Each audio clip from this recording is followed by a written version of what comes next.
یہ کس نے کہہ دیا تم سے کہ بس پنچر بناتے ہیں؟ تیار رہنا ممبرا والوں، تیار رہنا ممبئی والوں، یہ آپ سب کے کانوں میں کہیں نہ کہیں یہ پگھلا ہوا سیسا آپ کے کانوں تک آتا ہے جب ایک گالی ہم کو دی جاتی ہے کہ یہ تو پنچر بنانے والے لوگ۔ میں شعر پڑھتا ہوں۔ استقبال ہے ناظرین آپ سبھی کا آئی آر مشاعرہ میڈیا میں آپ کے ساتھ محمد ارشاد۔ آئیے دوستو سنتے ہیں عمران پرتاپ گری کی ایک شاندار نظم۔ اس سے پہلے بتا دوں ہم قبروں پر پاؤں رکھنے سے ڈرنے والے لوگ کیسے زندہ دلوں کو روند دیتے ہیں۔ آئیے سنتے ہیں عمران پرتاپ گری کی نظم۔ تو آپ سے گزارش ہے ویڈیو کو لائک کیجیے اور چینل کو ضرور سبسکرائب کیجیے۔ یہ کس نے کہہ دیا تم سے کہ بس پنچر بناتے ہیں؟ ایک گالی جو ہر دن ہمیں دی جاتی ہے، ایک طنز جو ہر دن ہم پہ کیا جاتا ہے۔ میں ایک مطلع پڑھتا ہوں اور آپ سے دعا مانگتا ہوں کہ یہ کس نے کہہ دیا تم سے کہ بس پنچر بناتے ہیں؟ تیار رہنا ممبرا والوں، تیار رہنا ممبئی والوں، یہ آپ سب کے کانوں میں کہیں نہ کہیں یہ پگھلا ہوا سیسا آپ کے کانوں تک آتا ہے جب ایک گالی ہم کو دی جاتی ہے کہ یہ تو پنچر بنانے والے لوگ۔ میں شعر پڑھتا ہوں۔ یہ کس نے کہہ دیا تم سے کہ بس پنچر بناتے ہیں؟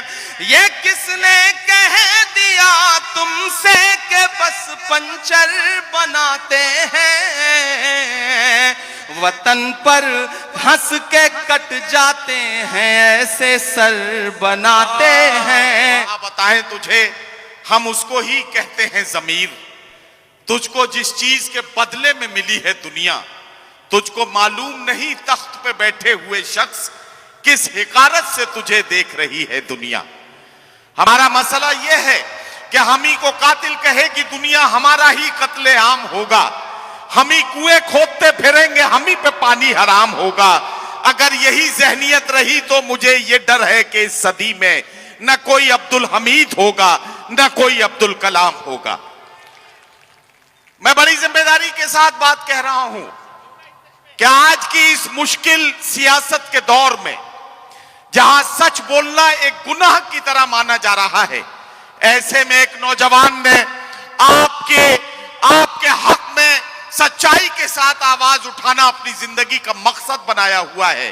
آپ کبھی بھی پارلیمنٹ کی کارروائی دیکھتے ہیں تو راجیہ سبھا میں آپ کی آواز بن کر جو نوجوان گونجتا ہوا آپ کو نظر آتا ہے، ہر موقع پر آپ کی حمایت میں اپنی آواز کا پرچم لے کر جس طرح سے آپ کے لیے لڑتا ہوا نظر آتا ہے، وہ نوجوان ہے جس کے مصروں پر دعائیں دے کر آپ نے اسے طاقت دی تھی۔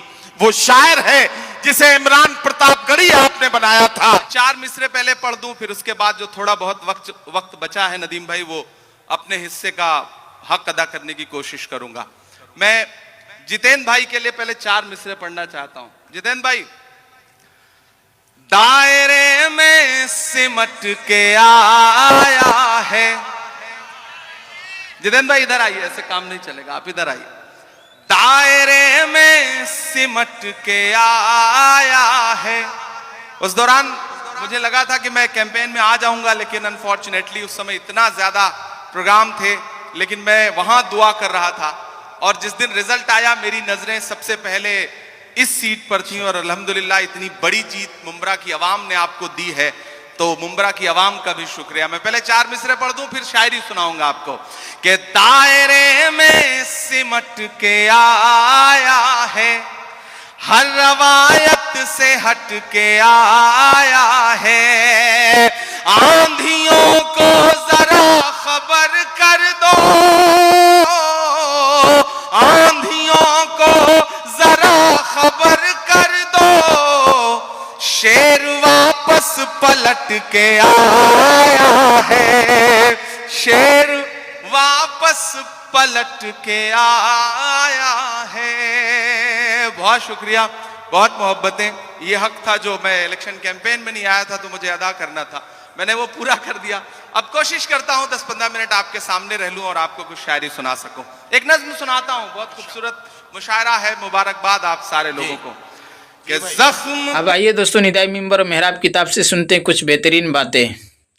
रसूलुल्लाह सल्लल्लाहु अलैहि वसल्लम ने फरमाया कि क्या तुम जानते हो दिवालिया और मुफलिस कौन है? लोगों ने कहा, हम उस शख्स को मुफलिस कहते हैं जिसके पास ना तो दिरहम हो और ना कोई दूसरा सामान। आप सल्लल्लाहु अलैहि वसल्लम ने फरमाया कि मेरी उम्मत का मुफलिस और दिवालिया वो है जो क़यामत के दिन अपनी नमाज, रोज़ा और ज़कात के साथ अल्लाह के पास हाजिर होगा और उसी के साथ साथ उसने दुनिया में किसी को गाली दी होगी, किसी पर तोहमत लगाई होगी, किसी का माल उड़ाया होगा, किसी को कत्ल किया होगा, किसी को नाहक मारा होगा, तो उसकी नेकियां उन तमाम मजलूमों में तकसीम कर दी जाएंगी। फिर अगर उसकी नेकियां ख़त्म हो गई और मजलूमों के हुकूक बाकी रहे तो उनकी गलतियां इसके हिसाब में डाल दी जाएंगी और फिर उसे जहन्नम में फेंक दिया जाएगा। ये हदीस बताती है कि हुकूकुल इबाद को ज़ाय करने की सूरत में नमाज, रोज़ा, हज, ज़कात भी उसको जहन्नम से नजात नहीं दिला सकेंगे। लेकिन उसके बावजूद आपको ऐसे लोग मिल जाएंगे जिनकी नज़र में तिलावत व इबादत और ज़िक्र व इस्तग़फ़ार की अहमियत है, लेकिन हुकूकुल इबाद की उनकी नज़र में कोई अहमियत नहीं। मैं आपसे माअज़ल्लाह ये नहीं कहता कि नमाज रोज़ा छोड़कर सिर्फ़ मुसलमानों के हुकूक की अदायगी और खिदमत खल्क में लग जाएं, बल्कि मेरे अर्ज़ करने का मकसद ये है कि जिस तरह इबादत की अहमियत है, इसी तरह हमारी शरीयत में मुसलमानों के हुकूक भी हैं, बड़ी अहमियत है। इमाम गज़ाली रहमतुल्लाह अलैह ने कीमिया सआदत में अहादीस के मुताला की बुनियाद पर मुसलमान के 23 हुकूक बयान फरमाए हैं। मोहब्बत, अगर हम उन तमाम हुकूक को सिर्फ़ एक लफ्ज़ से अदा करना चाहें तो वो लफ्ज़ मोहब्बत होगा। यानी हर मुसलमान पर लाजिम है कि वो दूसरे मुसलमान को अपना भाई समझे और उससे मोहब्बत करे। अल्लाह ताला ने मुसलमानों की ये सिफत बयान फरमाई है, रुहमाउ बैनहुम, वो मुसलमान आपस में रहम व शफ़क़त रखते हैं। हर वो शख्स जो काफिर व मुशरिक था, जब उसने ईमान कबूल कर लिया तो वो हमारा भाई बन गया, खा उसका हसब नसब, कौम, कबीला, वतन, ज़बान, रंग और रस्म और रिवाज हमसे मुख्तलिफ ही क्यों ना हो। रब कायनात का फरमान है, फ़इन ताबू व अक़ामुस्सलात व आतवुज़ ज़कात फ़इख़्वानुकुम फ़िद्दीन, बस अगर वो तौबा कर लें और नमाज कायम करें और ज़कात दें तो वो तुम्हारे मजहबी भाई हैं। ग़ुलाम भी अगर कलिमा पढ़ कर मुसलमान हो जाए तो वो इस्लाम के रिश्ता में दाखिल हो गया।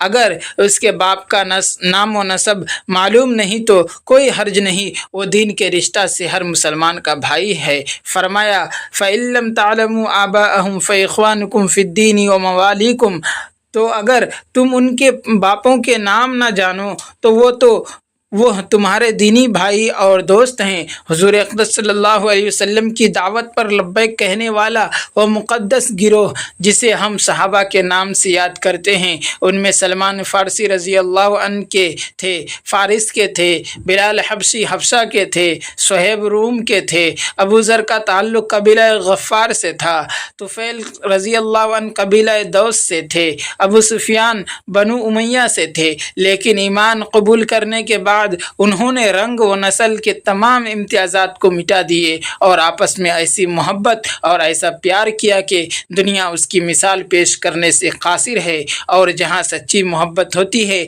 वहाँ बाहिमी जंग व जदल और खून खराबा नहीं होता। जहाँ सच्ची मोहब्बत होती है वहाँ एक दूसरे की इस्मत और आबरू की हिफाजत की जाती है। जहाँ सच्ची मोहब्बत होती है वहाँ नस्ली और लिसानी तासुबात नहीं होते। जहाँ सच्ची मोहब्बत होती है वहाँ बुग़्ज़ व उनाद और हसद और कीना नहीं होता।